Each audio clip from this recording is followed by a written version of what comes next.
yourself? No, I don't do that because I don't have the computer to store all that stuff. Oh, I don't have the. Okay. Well, Lillian Yeah. must be around somewhere.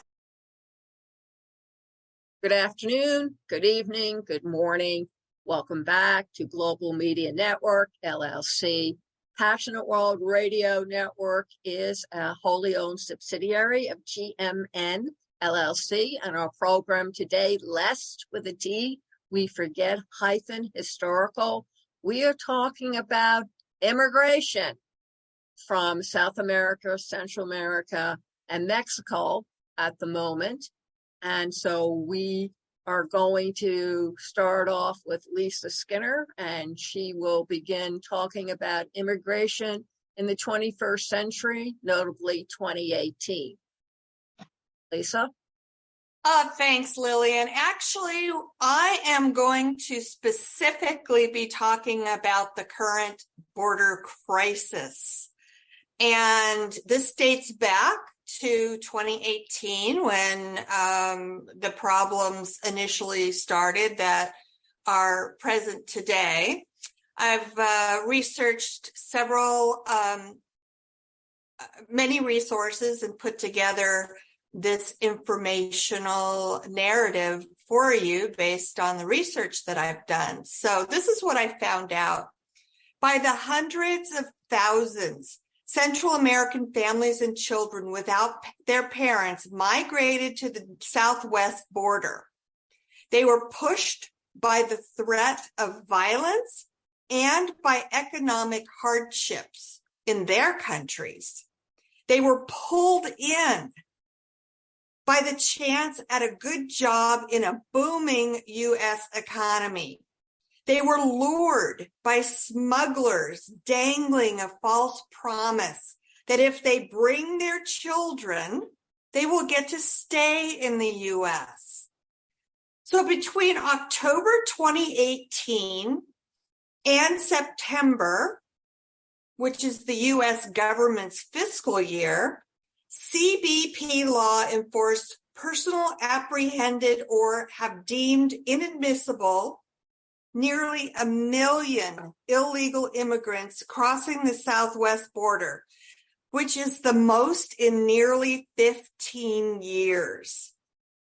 CBP had to address the humanitarian crisis while enforcing hundreds of laws and regulations, keeping Americans safe by intercepting dangerous drugs and criminals crossing the border, and facilitating legitimate trade and travel at 328 U.S. ports of entry. 5 years later, work of reuniting families separated at the U.S.-Mexico border remains unfinished. That was as of June 11th, 2022. In June 2018, family separations at the U.S.-Mexico border made international headlines after audio emerged from a federal detention facility showing scores of sobbing children packed together, screaming for their parents.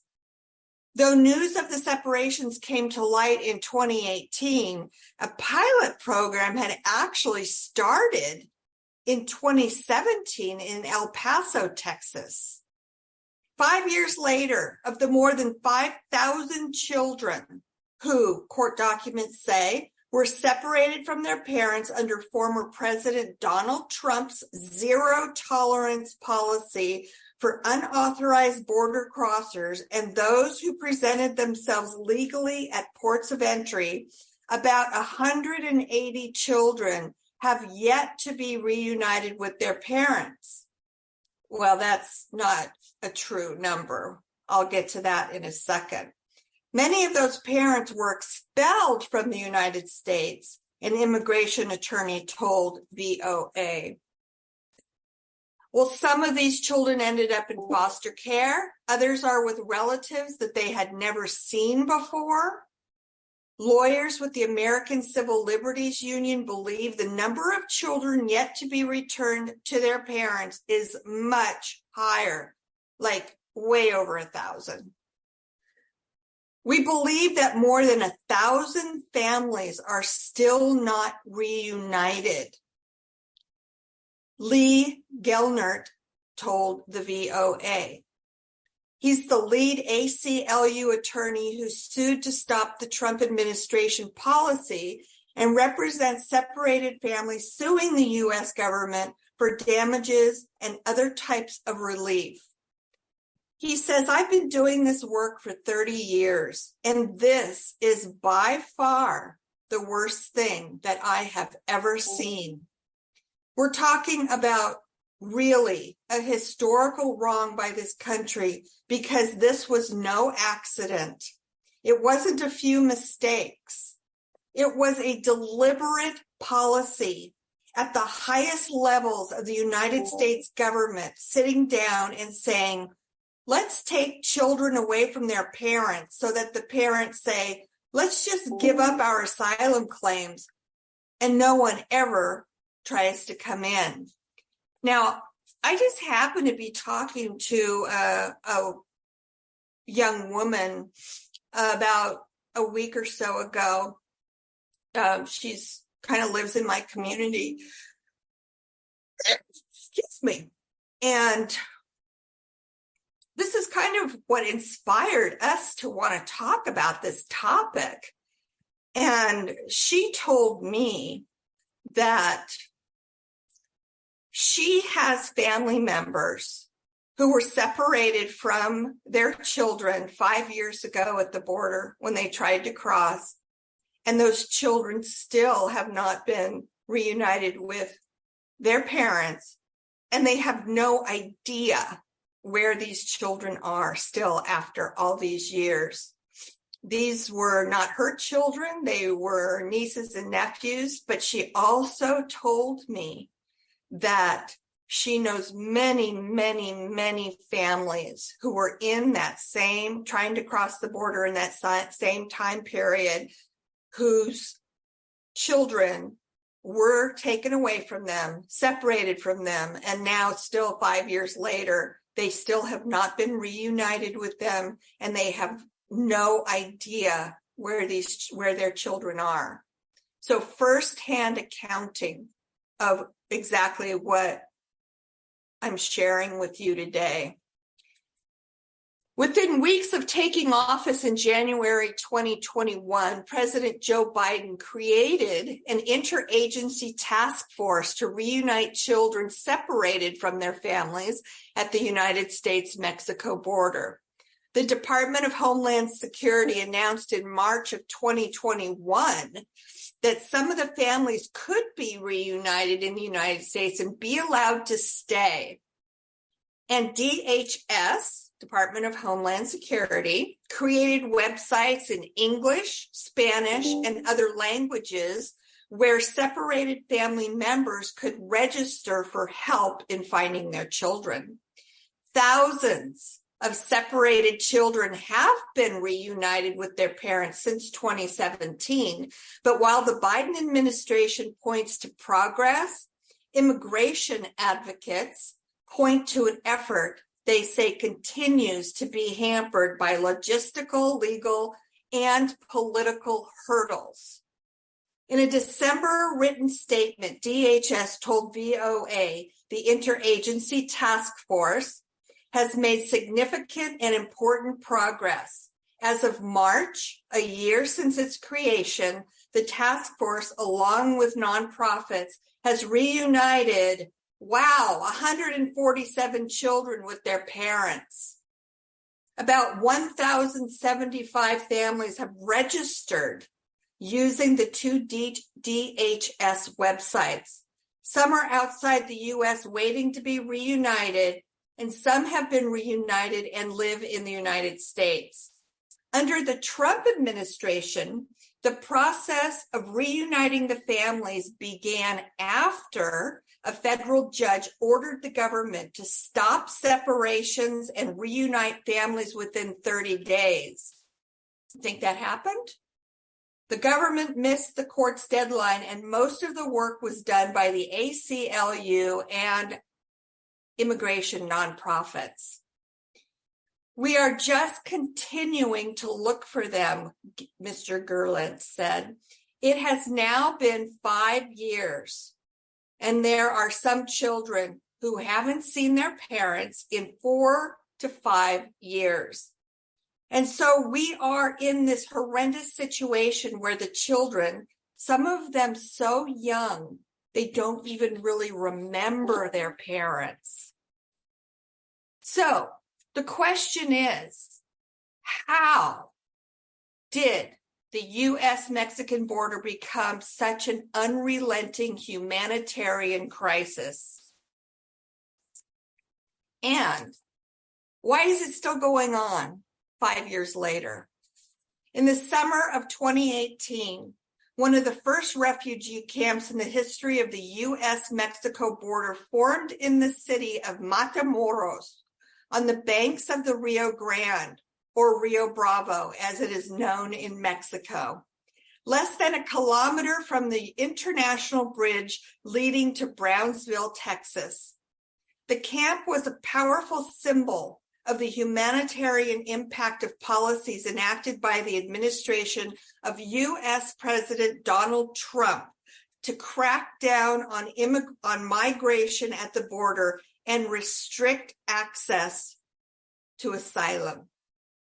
In March of 2021, shortly after Joe Biden replaced Trump as president, the camp was dismantled when hundreds of people who had been living there, some for more than 2 years, were finally allowed to enter the United States to pursue their asylum cases. Volunteers who had been providing assistance in the camp breathed a sigh of relief. We did it. We actually did it. Andrea Rudnick, a 64-year-old retired school teacher and co-founder of the local aid organization Team Brownsville, remembers thinking, maybe we'll be out of this business by the summer. Oh boy, that was a lot of work, but we're done, she said at the time. Instead, 2 years later, the encampment in Matamoros is back. The original site is fenced off now, but asylum seekers and migrants are sleeping in makeshift tents right next to where the old camp was located. The fence surrounding the old campsite serves as a clothesline for people in the new camp, and the old campsite itself is an open latrine because the new campsite only has a handful of portable toilets for a population that has fluctuated between 800 and more than 2,000 in recent months. But the return of the encampment in Matamoros is a sign that a more fundamental shift has taken place. Having tens of thousands of asylum seekers and migrants stranded by U.S. policies in vulnerable living conditions in northern Mexico was unheard of prior to 2018. It is now taken for granted. An endemic humanitarian crisis with no end in sight. The crisis in northern Mexico predated Title 42, but according to local aid workers and activists, the policies helped exacerbate it by paving the way for the United States to rapidly expel people who entered irregularly back to Mexico without allowing them to apply for asylum. More than 2.6 million expulsions were carried out just over the past 3 years. In the past, asylum seekers and migrants had been kept in stash houses by the cartels that control the people, smuggling routes into the United States, or had passed quickly through northern Mexico, staying a handful of days at most before applying for asylum at a port of entry or after being caught and deported for irregularly entering the United States or living there undocumented. As Trump put in place one new restrictive policy after another, that changed. And now we could see the asylum seekers and migrants they're referring to, Burberry said. Suddenly people, including many families, women, and children, were sleeping rough on the bridges leading to the U.S. ports of entry or on sidewalks nearby. The existing humanitarian infrastructure, which is primarily consisting of a few shelters and soup kitchens, was quickly overwhelmed. An ad hoc network of volunteers, local aid organizations, and churches sprang into action to provide food, sleeping bags, tents, clothing, and other essentials to the people who found themselves stuck. When Biden took office in January of 2021, there was a moment of optimism on the part of aid workers and rights activists that the situation at the border might actually improve. Trump's border policies were a potent symbol of his administration's racism and cruelty towards asylum seekers and migrants. And Biden had promised during the 2020 campaign to make a more fair and humane approach. However, 2.5 years later, that optimism is gone. This is not going to stop, said Lourdes Gonzalez, who runs a shelter for particularly at-risk asylum seekers and migrants in Reynosa, Mexico. The level of desperation and vulnerability, however, has remained constant. En route to the border, people face violence, extortion, kidnapping, and sexual assault from gangs, cartels, and government authorities. They pass through all that, plus they get stuck there, Gonzalez said. They don't know what to do. And it's not like, okay, I'll just go back. They can't go back. As of May of 2023, so this year, a few months ago, economic, social, and political pressures have caused massive displacement of people around the globe, dramatically increasing the number of people seeking asylum. A growing number of migrants from diverse countries such as Mexico, Honduras, Venezuela, Cuba, Haiti, India, and Ukraine are all risking their lives to reach the United States. For most, though, the factors for leaving their home country include violence, political instability, exacerbated poverty levels due to rising inflation and the COVID-19 pandemic, and the impacts of climate change on extreme weather, agriculture, and livelihoods. Migrants that make the journey north risk exhaustion, hunger, violence from criminal gangs, robbery, sexual abuse, and, as we've talked about in a couple previous episodes, human trafficking. It is rampant at the U.S. border. Children arrive at shelters malnourished and dehydrated due to a lack of food and clean water during their journey. Women and children face a risk of sexual violence and human trafficking. Many migrants that make the journey are unaccompanied minors. So, this is really the state of the situation now. The absence of border security, in conjunction with non-existent interior enforcement, has made the U.S. a fertile breeding ground for human trafficking.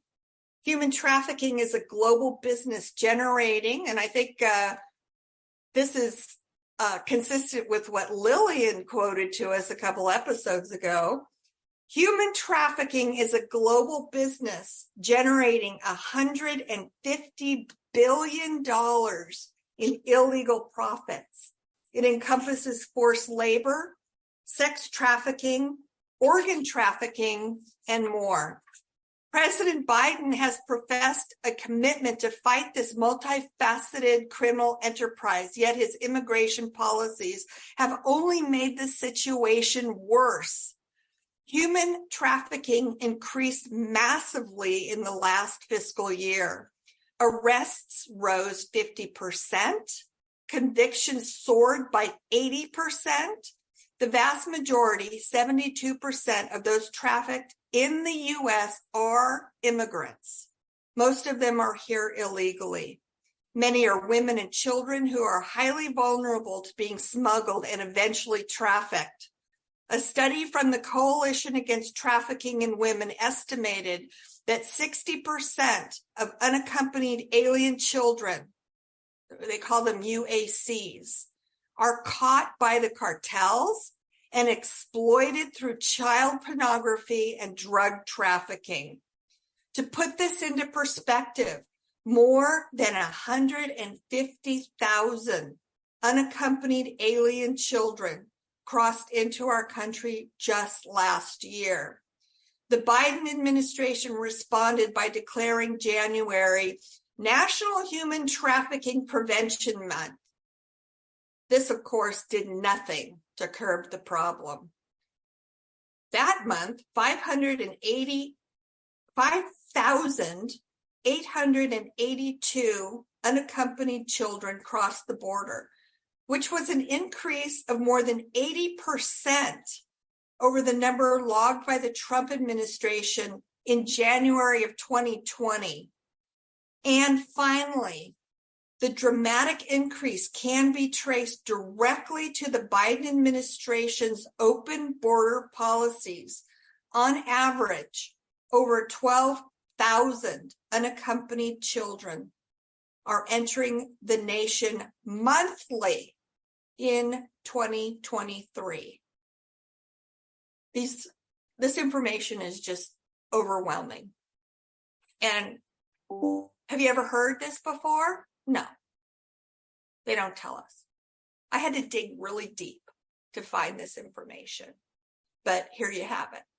So that said, I'm now going to turn the floor over to Lillian, and she will share with you the information that she has discovered on the status of our U.S. border crisis. Thanks. Lillian? Thank you. The first thing I want to say is the next time you read how wonderful our country is and what a big improvement it has made over the countries back in Europe, the Western countries and some of the Eastern countries, I just want you to remember several things. Our ancestors, well, not mine, but for the white Anglo-Saxon Protestants and Catholics, put it more bluntly, they came from the very place where these people are now trying to come to, again, to this country seeking asylum. And because of that, their prejudices, their attitudes, their perspective, their history, their manifest destiny, which still continues, was brought to this country. So before you point any fingers at them, or Germany, or Japan, or North Korea, Iran, or some of the cult religions in this country, the Mormons, the Amish, and several others, just remember this. We are all alike. We have the same temperaments. We have the same perspectives, opinions, beliefs, and we do the same thing that everybody does over there. In Nazi Germany, when the Jews arrived at the concentration camps, women and men were separated. Women, babies, and young children were separated. Same thing In the Japanese camps, the men and women were separated and the children were separated from the parents. Ellis Island, children were separated from their parents if they were sick. Guess what? They had trouble finding the parents once the parents left the island. They didn't know where they went to. A lot of them did not have relatives to go to, but they released them on the streets to be beaten, to be bullied, to be stolen from, to be raped, to go into prostitution because they had no other way of supporting themselves or taking care of themselves. Remember the Statue of Liberty given to us by the French? Give us you're poor, give us you're hungry. Guess what? That's propaganda. We haven't followed any of the tenets of what the Statue of Liberty has meant since the Irish and the Catholic Italians came over. And we all know what happened to them between the gangs and the mafia. So, United States citizens, please remember from whence you came and don't think you're superior to any other country on this planet because you're not. Our country has problems just like every other country on this planet have. And we're no better or no worse. And even though the original forefathers who came from this country, from Europe, had grand ideas, they did not stay very long intact because what you think is wonderful and great is how they're interpreted and implemented by the people who are in power. Why am I saying this? Because children who came from Central America, South America, and Mexico were usually sent by their parents or grandparents to get them out of the towns and cities where children as young as 8 years old were made into children soldiers. So by the time they hit their preteen years of 9, 10, and 11, they were taught how to kill. And that is why we have so many children up by our borders, because their parents want a better life for them.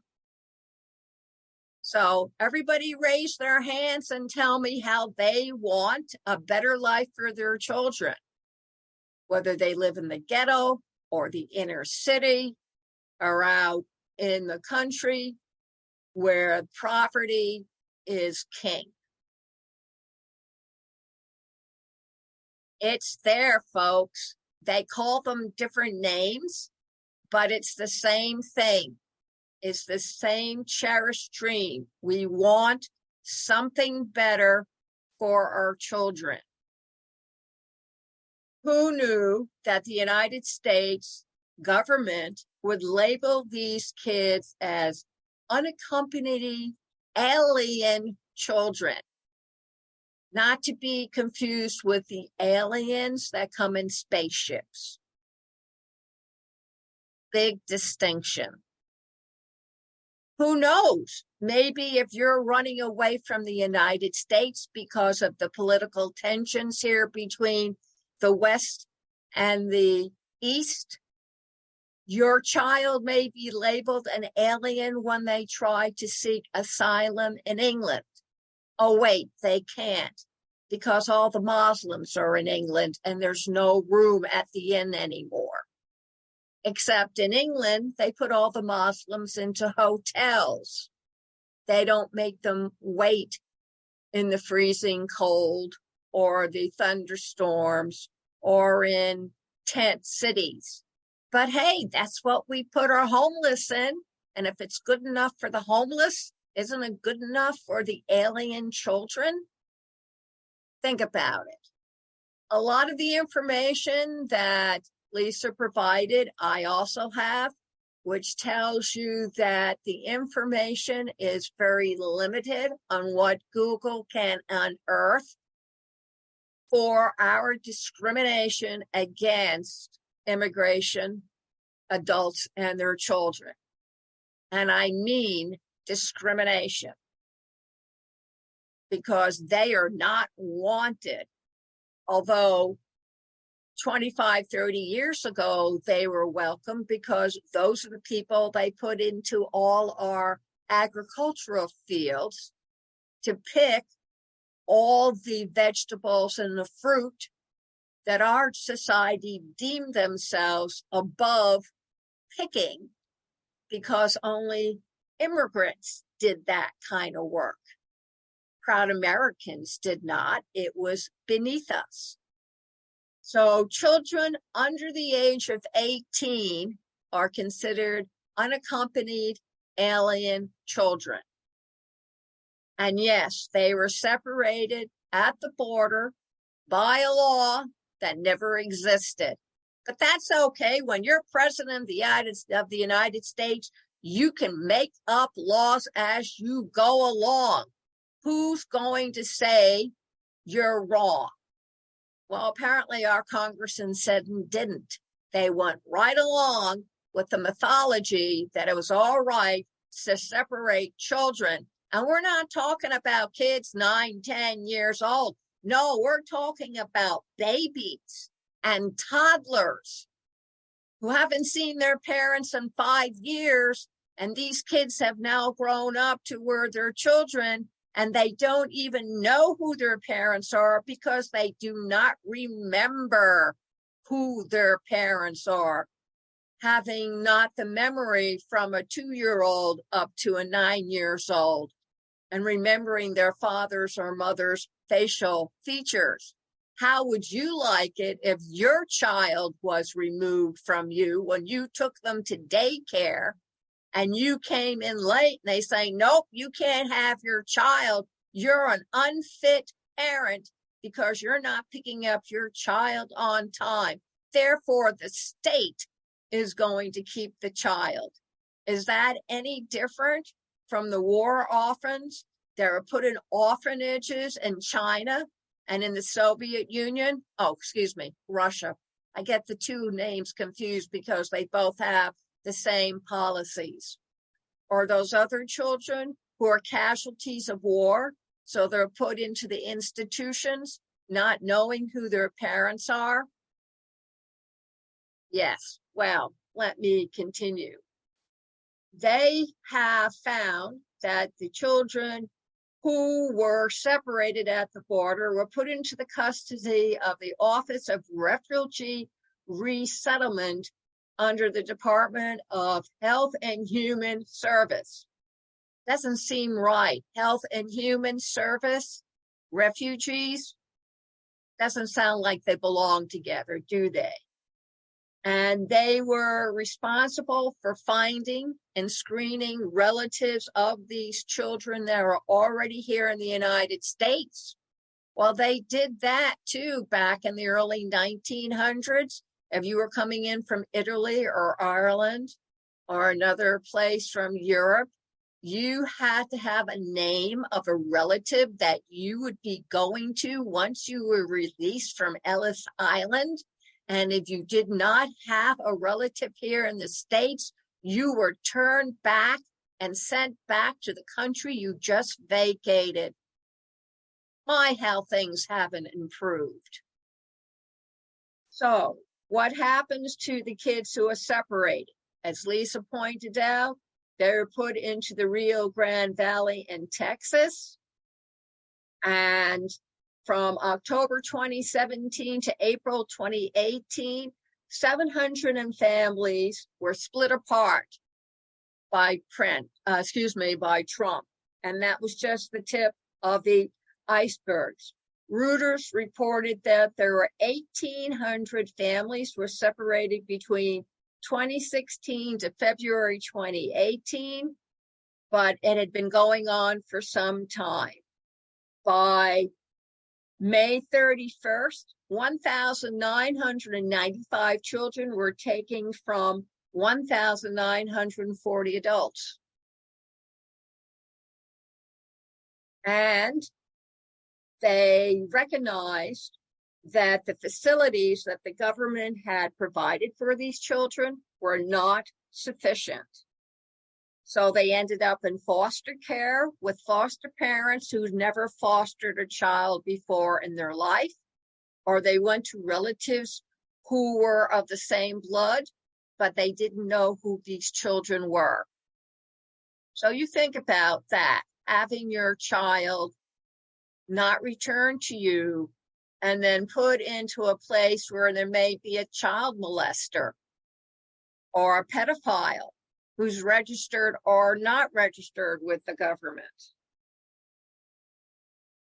Makes you kind of wonder what these people are thinking about. Oh, I know, they were alien children. They were not from the United States. Therefore, they were not protected by the U.S. government. There have been claims of verbal, physical abuse, sexual abuse.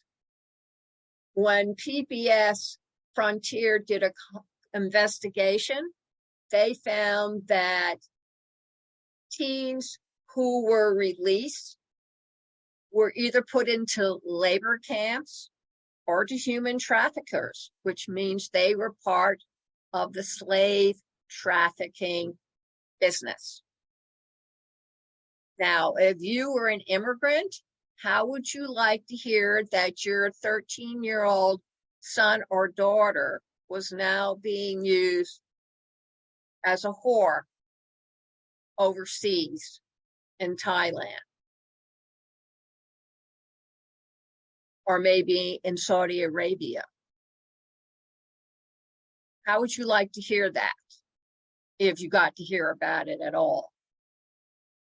And of course, the government said, and Lisa also stated, that these parents were really criminals, and therefore they did not deserve to have their children with them because they were just using them as an excuse to enter the United States. Therefore, the children need to be removed and the parent or parents punished for them having the audacity of wanting to bring their kids into the United States, away from war, away from soldiers, and into a better life. See, what were they thinking, wanting to have a better life for their kids? Some people. Some of the children were reunited, but not enough. And as Lisa explained, the ACLU did bring a lawsuit against it. Guess what? The lawsuit is still going on, and that ACLU lawyer is still fighting to get benefits, not only for the children, but also for the parents. In fact, one government official stated off the record that each immigrant parent should receive at least $4,500 to help pay for mental and psychiatric help for these kids who will have long-lasting mental health problems until they are adults and continuing as adults, which doesn't say very much for the United States government or for the government of former President Trump, who didn't think anything about treating children as adults and separating them from their parents. It is estimated that 100,000 children, and that was the last count, is still separated from their parents. And most of the other information I have is what Lisa has already introduced. So I will not go over it because just by repeating it, it's not going to make the Americans feel any better. The problem is that these people you are putting into office is supposed to represent the citizens of this country. So my question is, are you being representative by these people. Now, some of the people will say, yes, this is exactly what we want. We want harsh measures to be against the immigrants. But understand this, ladies and gentlemen, you are, in fact, tearing and attacking yourselves, because we are all immigrants in this country. The only Native Americans are the indigenous people who lived here before we came here. Betsy? Hi, everyone. Thank you for joining us today. Wow, border sure is a hot mess, folks, isn't it? I took a different angle about the border crisis, but I do want to say that I'll play devil's advocate here. America has its faults. This is true, treating people, but yet you don't see thousands upon thousands of people going over to other countries, nor when they get there do they get hotels, free phone, free medical care. And our veterans are suffering and nobody seems to care about them. But what also is going on at the border that people may not realize is the cartel is coming over. And 2 people from a cartel were caught with a body-piercing bullets in their guns. So if an officer or border security should have on their armor plates, whatever they use, protection, it won't do any good because those bullets can pierce them. It's a hot mess, folks. I don't have the answers or the solutions, but these cartel people are coming over with their fentanyl and they're killing Americans. Thousands and thousands of Americans are dying from fentanyl. And where are they getting that fentanyl from? China. And the cartel is not just in the US, but all over. A lot of people coming over are not vetted. They could be very well be criminals. Yes, there's human trafficking. There's rapes going on. There's assaults going on. But I mean, I couldn't picture giving up my child at a young age. You know, I'd want them to have a better life, but to trust them to strangers to bring my child safely over to the US, that has to be tough. I don't even know if I would trust someone to do that, to be honest with you. And this is how the children, boys or girls, get into the human trafficking. And the cartels are using them for whatever purpose that they think they should be used for. The sanctuary cities that said, oh, no, we'll have our, we'll take the immigrants, are now being flooded. There's no place for them. They're being shipped up to upstate New York. And upstate New York, they're going into schools and making, shelters for them. One woman was raped in front of her 2 or 3-year-old child by someone who was illegal. Yes, it could happen to people who are legally here. I'm not against illegals, folks. I am a byproduct of illegals, as I like to say. My mother's parents came over illegally through through Canada. I think because one of them had pink eye. And that's why they came over illegally. And Lillian was talking about, coming over for a better life because they don't want their children to serve in a war. My grandmother told me that one of her relatives, they came over. My grandmother's aunt and uncle were already over here before World War I because they didn't want their sons to go into the war to serve in the Russian army. It was Russia at that time. Now it's the Ukraine, ironically. But that's where my grandparents were from. And, they come over for a better life. And this is true. Everybody wants a better life. Everybody wants to live in peace and harmony. But what people, I think, get annoyed with is that they're coming over illegally. Now, the process of processing these immigrants has to be better.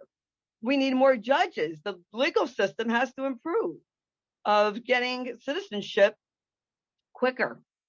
That needs to really, they need to step up their game with that. How they do that, I don't know. That's above my pay grade. I have no solution for that. But, we all came from immigrants. Some of us illegals.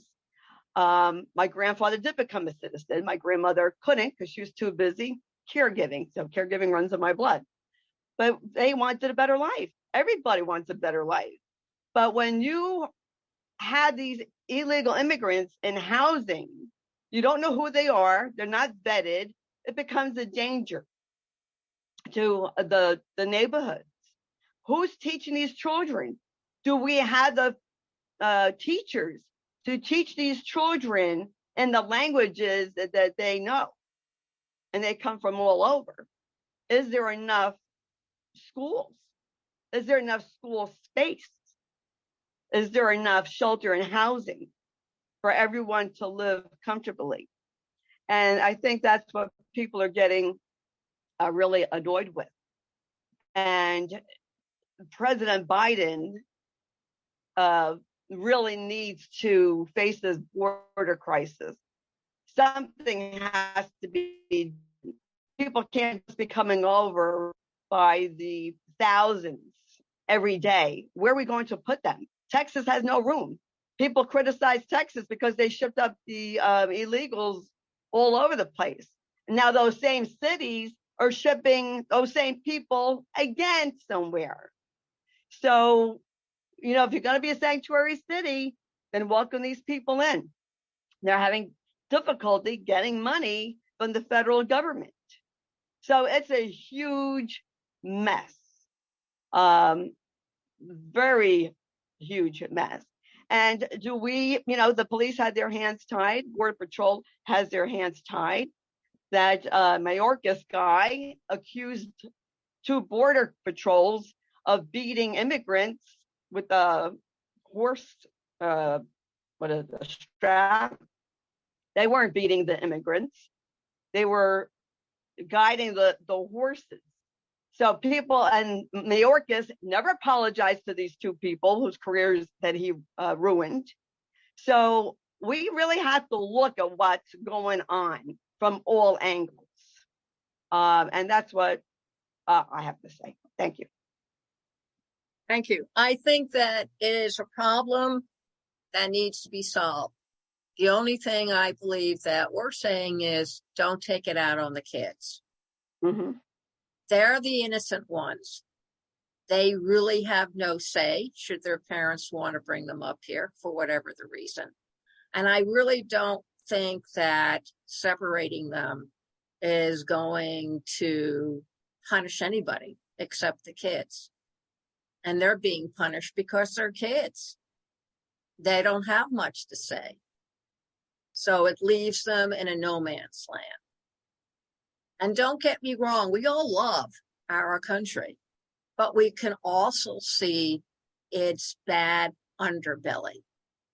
And if we don't do something about the badness of its underbelly, it's never going to get better. It will just continue to be magnified and to get worse. And you have to understand that. So what you hear on Lest We Forget -historical is opinions, research, and the hope that any country is big enough to actually listen to what their citizens are telling them and then trying to do better. Because quite frankly, there's no other place we can run to anymore where we can find a new country to settle in, because there are no more new countries or continents to find on this planet. They're all in use, folks. Running to outer space, it's not the answer and won't be for another 100 years. So everybody, let's give our emails And a call to action would be, let us know what you thought about today's program. Write a comment. Send it to us. Let us know how you feel. I know everybody has a voice that's heard all the time. So let's hear you speak up. You can DM me, direct message me at pwrnetworkllc@gmail.com. Lisa? And I think I just want to add one other thing, because it's really the main focal point of this show and why Lillian brilliantly named it Lest We Forget. And why we do this every week is because we desperately want to remind everybody about history. And I have this huge echo in my head screaming at me right this second, with this voice saying, nothing's changing. And I don't even think it's a matter of lest we forgetting.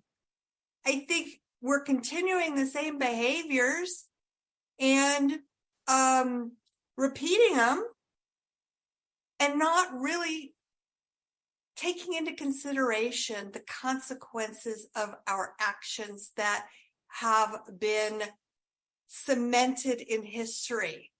While Lillian was giving her information to us, I couldn't help thinking how similar this sounded to the topic we just talked about a few episodes ago, slavery in the United States, and how a slave could expect to be sold maybe once or twice or more than that in their lifetime by the master who owned them at the time. And that included being separated from their children. And even after they were freed in 1865, a lot of those families looked for their children that they had been separated from and never found them and never knew what became of them. And doesn't this sound like exactly what we've just done to the immigrants that have tried to cross our border?